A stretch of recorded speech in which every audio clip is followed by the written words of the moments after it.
بسم اللہ الرحمن الرحیم۔ حدیث نبوی صلی اللہ علیہ وآلہ وسلم۔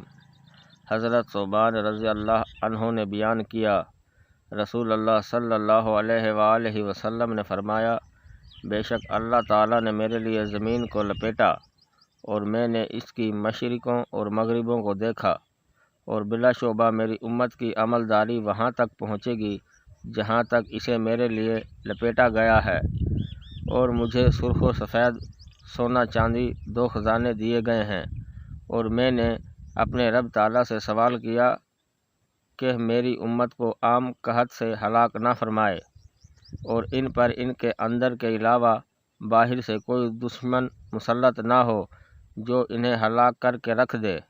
تو میرے رب نے فرمایا، اے محمد صلی اللہ علیہ وآلہ وسلم، میں جب کوئی فیصلہ کرتا ہوں تو اسے رد نہیں کیا جاتا۔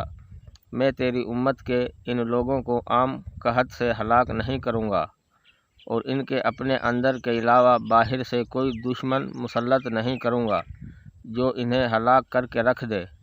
اگرچہ سب ملکوں والے ان پر چڑھ دوڑے تو انہیں ہلاک نہیں کر سکیں گے، البتہ یہ آپس میں ایک دوسرے کو ہلاک کریں گے اور ایک دوسرے کو قید کریں گے۔ آپ صلی اللہ علیہ وآلہ وسلم نے فرمایا، مجھے اپنی امت پر گمراہ اماموں کا خوف ہے، اور جب میں ان میں سے ایک بار تلوار پڑ گئی تو قیامت تک اٹھائی نہیں جائے گی، اور اس وقت تک قیامت نہیں آئے گی جب تک کہ میری امت کے کچھ قبائل مشرکوں کے ساتھ نہ مل جائیں اور کچھ قبیلے بتوں کی عبادت نہ کرنے لگیں، اور عن قریب میری امت میں کذاب اور جھوٹے لوگ ظاہر ہوں گے۔ ان کی تعداد 30 ہوگی، ان میں سے ہر ایک کا دعویٰ ہوگا کہ وہ نبی ہے، حالانکہ میں خاتم النبیین ہوں، میرے بعد کوئی نبی نہیں، اور میری امت کا ایک گروہ ہمیشہ حق پر رہے گا۔ ابن عیسیٰ نے کہا، حق پر غالب رہے گا، ان کا کوئی مخالف ان کا کچھ نہیں بگاڑ سکے گا حتیٰ کہ اللہ تعالیٰ کا فیصلہ آ جائے گا۔